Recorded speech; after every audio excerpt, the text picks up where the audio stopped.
Every love story is unique. Don't compare yours to others. Let's talk about relationships. You know, those complex, beautiful, sometimes messy connections we form with other people. The thing is, no two relationships are the same. Why? Because no two people are the same. Think about it. You're a one-of-a-kind mix of your genes, your upbringing, your experiences, and your choices. All these elements shape who you are, how you act, what you like, and how you interact with the world. Now, imagine two unique individuals coming together. They each bring their own quirks, needs, and communication styles to the table. The result? A relationship that's as unique as they are. To delve deeper into this, let's talk about attachment styles. This is a concept that explains how we behave in relationships. We all have one, either secure, anxious, or avoidant. If you're secure, you're comfortable with intimacy. You can form close, stable relationships without worrying about being left or rejected. You trust in your partner's love for you. If you're anxious, you might find yourself constantly worrying about your relationship. You fear being left and need constant reassurance of your partner's love. You might even become overly dependent on your partner. If you're avoidant, you're not so comfortable with closeness. You keep an emotional distance in your relationships, valuing your independence. You might avoid intimacy to protect yourself from potential hurt. These attachment styles are shaped by our early experiences with caregivers. They play a big role in how we interact with our partners and how our relationships unfold. They influence our expectations, our reactions to our partner's behaviors, and how we handle conflict. By understanding our own and our partner's attachment style, we can navigate our relationships better. We can understand why we act the way we do, why our partner acts the way they do, and how we can work together to build a healthier, happier relationship. So, remember, the uniqueness of relationships lies in the uniqueness of the individuals involved and their attachment styles. By understanding this, we can better understand our relationships and work towards improving them. Point 2. Your childhood shapes how you love as an adult. Let's dive into a fascinating concept that suggests how we were raised significantly influences our attachment styles. This idea is rooted in attachment theory, which proposes that our adult relationships are shaped by our early interactions with our caregivers. So, what exactly is an attachment style? Think of it as your relationship blueprint. It's how you behave when you're feeling insecure or threatened in a relationship. It's about how you meet your needs and how you react when those needs aren't met. There are three main attachment styles: secure, anxious, and avoidant. 1. Secure attachment. Imagine being comfortable with both closeness and independence in a relationship. That's secure attachment. Folks with this style generally have a positive outlook on themselves and their partners. They're okay with being close and also okay with being independent. 2. Anxious attachment. Picture someone who craves closeness and intimacy, but is also scared of being rejected or abandoned. That's anxious attachment. These individuals often feel insecure and need constant reassurance and attention from their partners. 3. Avoidant attachment. Now, imagine someone who values independence and self-reliance above all else and feels uncomfortable with too much closeness. That's avoidant attachment. These people may seem distant or detached and may find emotional intimacy challenging. So, how does our childhood shape our attachment style? Our early interactions with our caregivers set the tone for our future relationships. If our caregivers were attentive and responsive, we're likely to develop a secure attachment style. We learn that it's safe to trust and depend on others. But if our caregivers were unpredictable or inconsistent, we might develop an anxious attachment style. We learn that we need to constantly seek reassurance to feel secure. And if our caregivers were emotionally distant, we might develop an avoidant attachment style. We learn that it's safer to rely on ourselves and not to trust or depend on others. For instance, if a child cries and their caregiver soothes them consistently, the child learns that they can trust others to meet their needs. This child is likely to develop a secure attachment style. But if a child cries and their caregiver ignores them or responds inconsistently, the child learns that they can't rely on others. This child might develop an anxious or avoidant attachment style. But here's the good news. Our attachment style isn't set in stone. While our early experiences lay the groundwork, our adult experiences can also shape our attachment patterns. Positive experiences in relationships can help us develop more secure attachment patterns, even if our early experiences were less than perfect. In a nutshell, our childhood plays a big role in shaping our attachment style. But with self-awareness and effort, we can work towards developing a more secure attachment style, regardless of our past experiences. Point 3. Be patient and loving. It can help your partner heal. Healing emotional wounds in a relationship isn't just about band-aids and kisses. It's about understanding, patience, and a whole lot of love. It's about knowing how your partner ticks, what makes them feel secure, and what scares them. This is where the idea of attachment styles comes in. Attachment styles are like relationship blueprints. They're formed when we're just kids, and they shape how we behave in our adult relationships. There are different types of attachment styles, and knowing which one your partner has can help you respond to their needs in a way that makes them feel loved and secure. Let's say your partner has an anxious attachment style.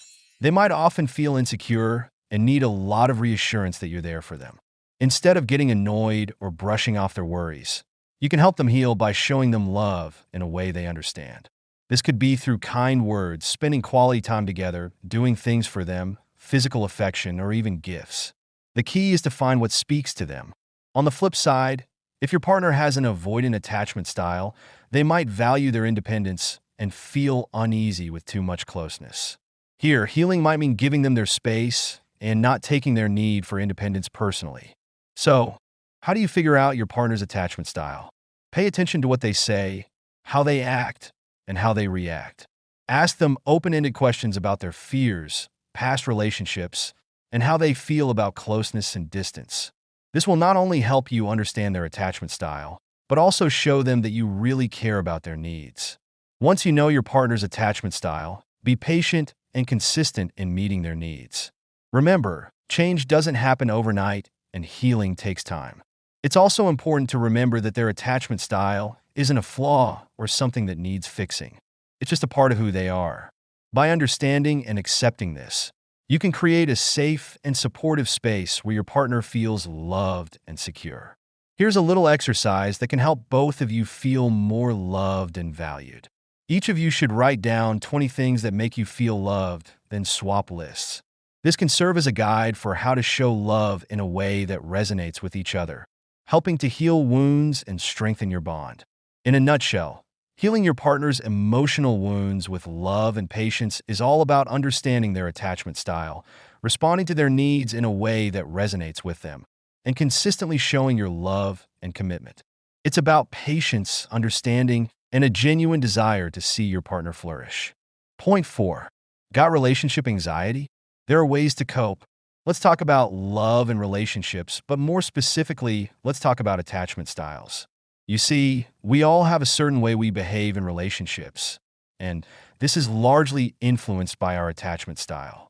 There are people who are anxious in relationships. They're always worried about whether their partner truly loves them, and they're scared of being left alone. They tend to see danger even in situations that are not clear-cut. Then, there are those who are avoidant. They love their freedom and tend to back off when they feel their partner is getting too close. Now, imagine a relationship where one person is anxious and the other is avoidant. It's like a cat and mouse game. The anxious person is always seeking reassurance and closeness, while the avoidant person is trying to keep their distance. This can create a cycle that's not so fun. The anxious person's fears are constantly being triggered, and the avoidant person feels overwhelmed and pulls away even more. For example, the anxious person might see their partner's need for space as a sign they're not wanted, which makes them even more anxious. The avoidant person, on the other hand, might see their partner's need for reassurance as being too clingy, which makes them pull away even more. This can be really tough for the anxious person, as their fears of rejection and abandonment are constantly being triggered. So, what's an anxious person to do in this situation? Well, there are a few things that can help. First, it's important to understand that the avoidant person's actions are not about you.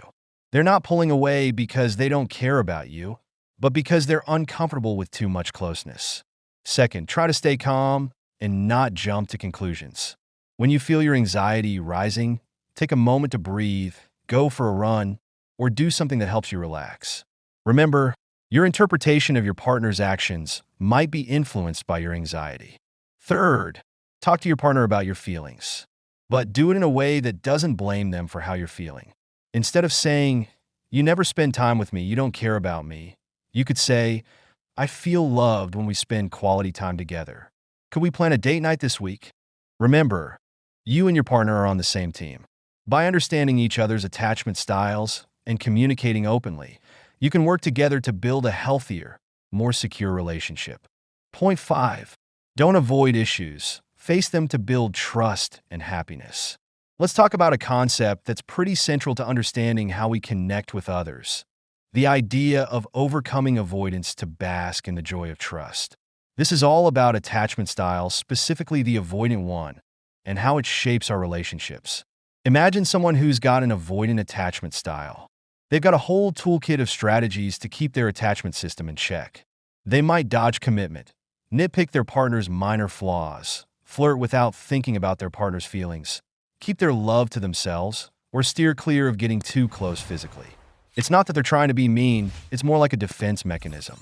They're scared of getting too close, of being vulnerable. Where does this fear come from? Usually, it's rooted in past experiences where they didn't get the emotional support they needed in their relationships. They've learned to link attachment with disappointment and hurt, so they push their partners away to keep themselves safe. It's like a kid who's touched a hot stove and now avoids all stoves, hot or not. Being with someone who's avoidant can be tough. It's like trying to understand a baby who can't talk yet. You know they have needs and feelings, but they can't express them, and you can't figure them out. This can lead to misunderstandings and frustration for both parties. But here's the good news: it's possible to get past avoidance and bask in the joy of trust. It's all about taking small, consistent steps towards being open and vulnerable. For starters, someone who's avoidant can identify what triggers their avoidant behaviors and what thoughts lead them to act this way. Knowing yourself is the first step towards change. Then, they can start sharing their feelings and worries with their partner. It might be scary, but it helps their partner understand them better and offer the support they need. Plus, once feelings are out in the open, they're often less scary. Lastly, they can start building trust with their partner by sharing their intentions and giving their partner small tasks to prove they can be relied on. This slow and steady process can help them lower their defenses and open up to the possibility of a secure, trusting relationship. So, to wrap it up, overcoming avoidance to bask in the joy of trust is all about understanding and overcoming avoidant behaviors to build healthier, more satisfying relationships. It's a journey that requires knowing yourself, communicating, and taking gradual steps towards trust and vulnerability. Point 6. Secure love equals satisfaction. Work on it. The idea of nurturing a secure attachment style to experience greater levels of happiness in relationships is a powerful one. It's all about creating a relationship environment that's built on trust, honesty, and mutual respect, leading to a more rewarding and satisfying partnership. So, what exactly is a secure attachment style? It's a relationship dynamic where people feel safe, cherished, and appreciated. They trust their partners and are at ease expressing their needs and wants. They're not scared of messing up or dealing with failures because they know they have a supportive partner who loves and accepts them just as they are. This feeling of security gives them the bravery to tackle life's hurdles and chase their dreams. But how does one nurture a secure attachment style? It's not something that just happens. It takes deliberate effort, understanding, and patience. Here are some tips. 1. Open communication. Be upfront about your emotions, wants, fears, and grudges. Don't assume your partner can read your mind. Clear and truthful communication is more effective than dropping hints or expecting your partner to guess what you're thinking or feeling. 2. Forgiveness. If you've chosen to forgive your partner for a mistake, do it genuinely and fully. Avoid bringing up past mistakes or using them as weapons in future arguments. This only creates resentment and erodes trust. 3. Respect for personal space. If you need some alone time or personal space, let your partner know. Explain why you need it so they don't misunderstand your actions.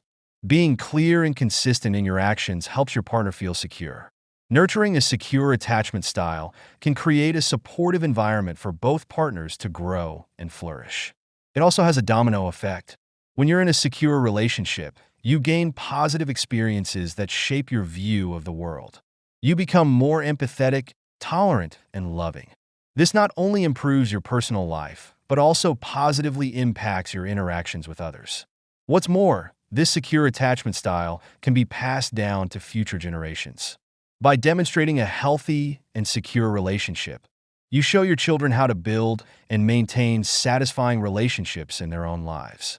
In a nutshell, nurturing a secure attachment style is about building a relationship based on trust, respect, and open communication.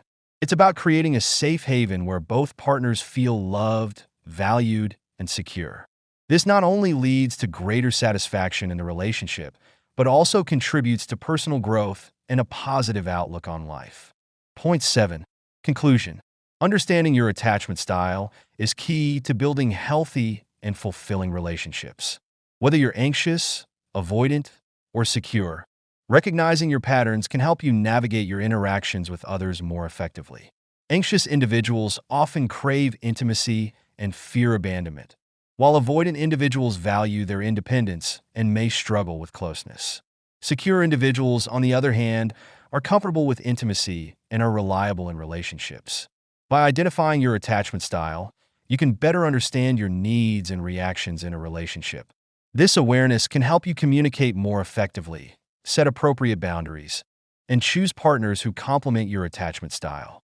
Remember, it's not about changing who you are, but about understanding and accepting yourself. This acceptance can lead to healthier relationships and a more fulfilling love life. In the end, love is not just about finding the right person, but also about understanding the complex dynamics of attachment. By understanding your attachment style, you can create a stronger, healthier bond that can withstand the challenges of life.